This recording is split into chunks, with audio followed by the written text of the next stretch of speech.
they never supported Boris Johnson. I mean, it sort of makes me smile sometimes when I see now some of the people who used to say I was ridiculous and having my fears and concerns about Boris Johnson are some now of his fiercest critics. And I think we might see that, you know, edging your way away from him to sort of create a big distance between you and him may well be something that we see quite a lot of in the next few months. Fascinating stuff. Sonia Poulton, good to talk to you. Thank you very much. Okay, thanks. This is Sky News Today. Coming up, after more than 1,600 people are detained in Kazakhstan over the last 24 hours, I'm going to speak to a representative of the Kazakh government.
They can't go back to Myanmar yet. If they do, they fear they'll be killed. We take you to the heart of the stories that shape our world. If there is a bigger explosion, this area would be in the danger zone.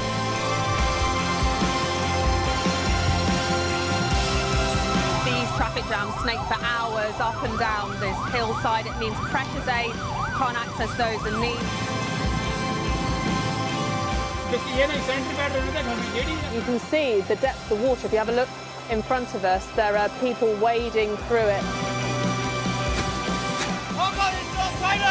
I think experiencing the 2 million person march in Hong Kong, that was a moment.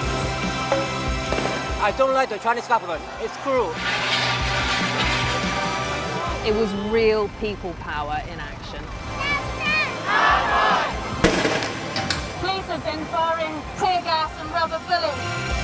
See fires all around us here, and just one of them is the size of around 31,000 football pitches. Siobhan Robbins, Sky News, Bangkok. Now, more than 1,600 people have been detained in Kazakhstan over the last 24 hours over their alleged participation in violent unrest that rocked the country last week. Russian troops are reportedly withdrawing from today after a week of stabilising the country. Well, let's speak now to the special representative of the President of the Republic of Kazakhstan for international cooperation, and that is Yershan Kazikhan. Good to talk to you. Protests across the country, a huge number of people detained. What is happening to them all? Jane, thank you for having me. Good afternoon. I would like to start by saying that Kazakhstan has experienced an unprecedented violence across the country last week. And it was, in our calculation, it was an orchestrated act of aggression. What started with the peaceful protest in western part of Kazakhstan, in some other regions, which is a standard procedure, has been hijacked by perpetrators and criminals, armed extremists, and they started looting, burning buildings, administrative buildings, attacking police precincts and all other official, and looting gun shops, etc. So this was unprecedented, coordinated attack in 11 regions of the country.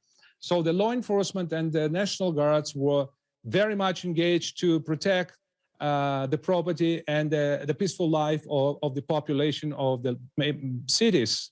In our southern city, Almaty, those perpetrators attacked the airport. They destroyed the navigation system. They captured some airplanes, which was absolutely unexpected. So now the government commission has been formed, and as you rightly mentioned, hundreds been detained. Now the investigation is going on. We already have suspects who committed the serious crimes. We have suspects who been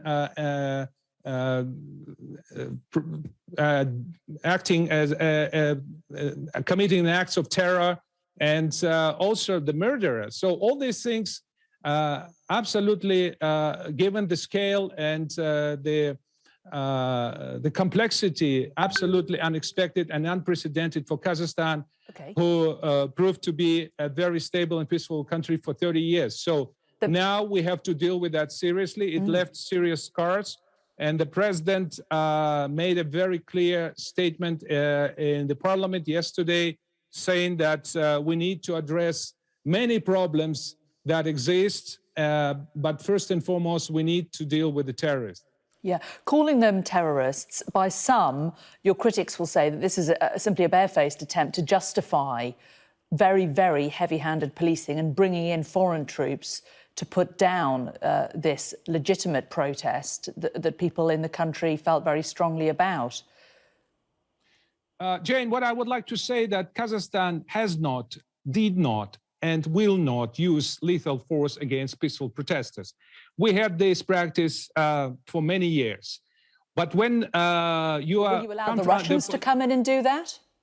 Police were confronting the terrorists. What I would like to say that a president appealed, because given the size and complexity of the situation, 11 regions, as I said, so president made an appeal to invite the multilateral peacekeeping contingent. And so we are talking about 2,000 contingents that landed, and they were put to protect sensitive sites and strategic sites, while the local police and law enforcement were engaged in confronting those armed extremists who were fighting and shooting and killing the police. We lost 16 police and National Guards. More than 1,000 has been injured and hospitalized. 2 of the National Guards has been beheaded while put on their knees. Can you call them a peaceful protesters? And all these things, again, shows that they have a very well coordinated and organized tactics, using a peaceful protesters as a shield. That is, many questions must to be answered. Indeed. I totally agree with you, Jen. There are many questions, and a lot of questions, though, about the transparency of the official version of events in your country. Would you welcome an independent international inquiry into what actually happened? We, as I said, the Special Governmental Commission has been formed to start the investigation. It is independent. A government one.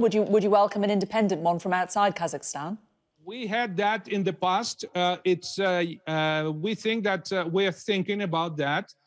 We need some time to digest, but what is going on now? We have a human rights ombudsman, civil society, NGOs currently visiting all the detention centers. Their access to the lawyers is open, but you can understand the scars that has been left in hearts and minds of the people and the police and National Guard. So we're still in the process of finalizing the counterterrorism operation in the country.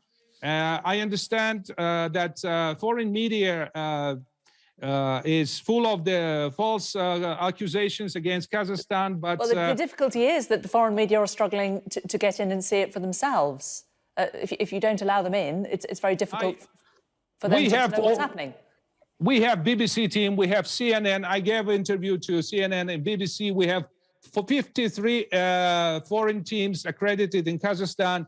Whatever you hear about Kazakhstan being closed, it's not true.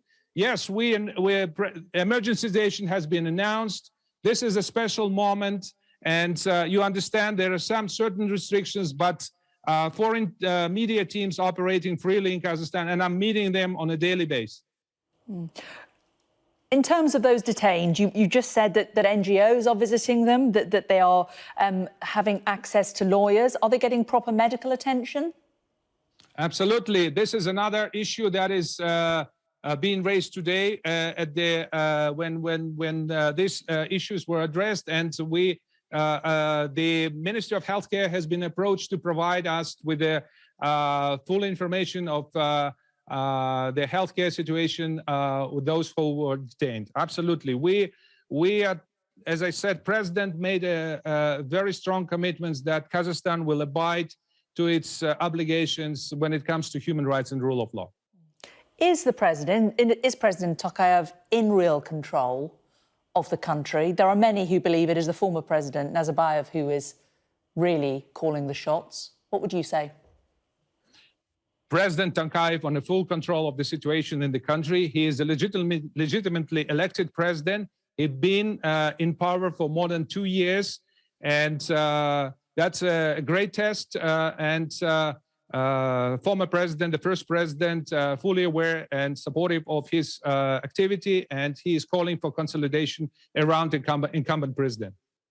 And just to confirm, you would deny that the Kazakh forces have shot to kill their own population? Absolutely. As I said, we did not, and will not use lethal weapons against peaceful protesters.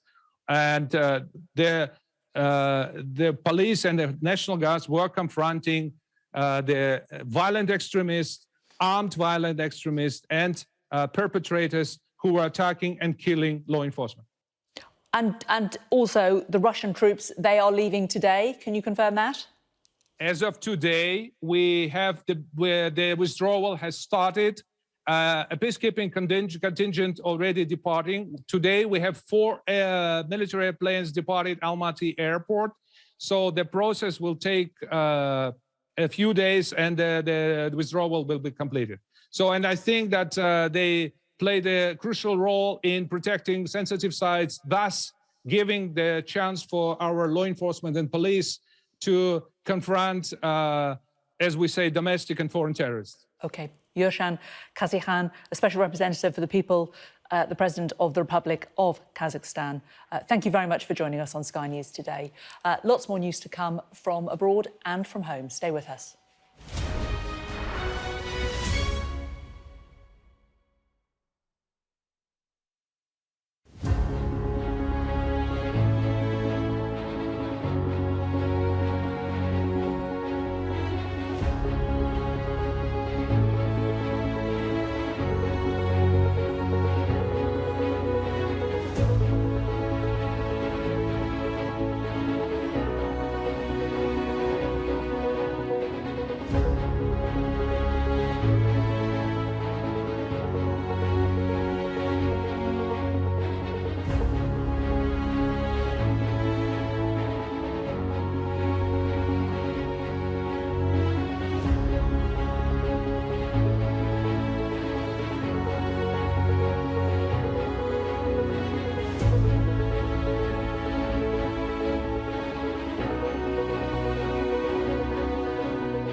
This is Sky News Today. It's 1 o'clock. These are our headlines. COVID isolation cut. The Health Secretary reduces the number of days fully jabbed corona cases have to isolate.